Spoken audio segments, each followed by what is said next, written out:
that's farting. I tend to release gas sometimes without notice, and I try to keep it in, but sometimes it's like, oh, it's gonna be quiet. It happened to me in like my classes and in the ASI office, and it's pretty embarrassing, but no one says anything, but it's like super embarrassing for me because I can hear it. I was on my skateboard between BDC and Science 3. Now, my friend Alex Ramirez, he graduated. Shouts out to my boy.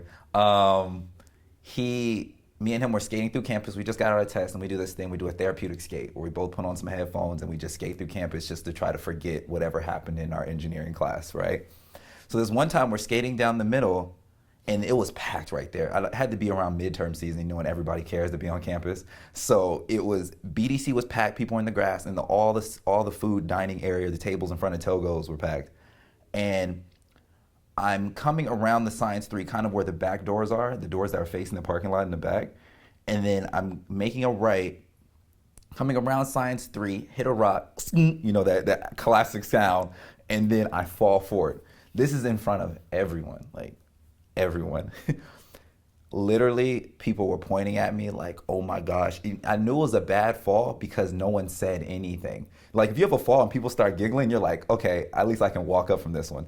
But long story short on that, as you know what, long story long, I fell, wiped out, and then Alex, because he was in front of me, I started screaming, Alex, Alex. But he had his headphones on. So because he had his headphones on, I looked like I fell and I got hit by an abominable ghost named Alex. And I was screaming for his help and no one was there to help me. And then the worst part, I was living in the dorms. I just grabbed everything and just ran back to Numenor that time. And I was like, and I stayed off the skateboard for like 3 weeks. I was like, I'm never skating again. I was forced to sit through a class because I was too embarrassed to tell the people that were in the row, which was a long table, so there's 5 people, and I was too embarrassed to ask them to let me out.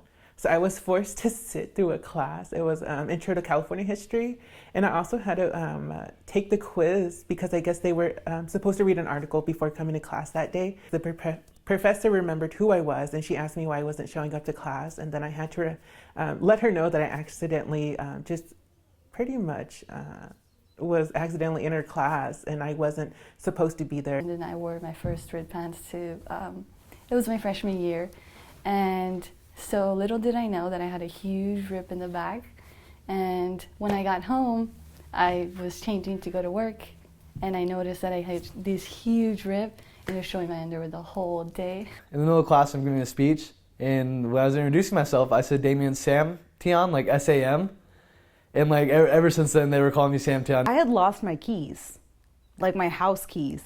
And my immediate thought was, oh my God, I'm trapped at home forever. I can never leave until I find those keys. And I finally called my mom and I let her know because I was trying to avoid telling her because I knew I was going to get like a ya ves, te dije. Within 20 minutes of her being in my apartment, she found my keys. It took me a good, I think, entire day. And then the next morning I still searched for my keys and I couldn't find them. I am a part of a sorority on campus called Phi Sigma Sigma, and we had a event, like retreat up in Shaver Lake, and it was snowing. It was up to knee deep, and I got stuck in the snow in not snow clothing for about half an hour as 50 girls just tried to get me out of the snow and back into my chair.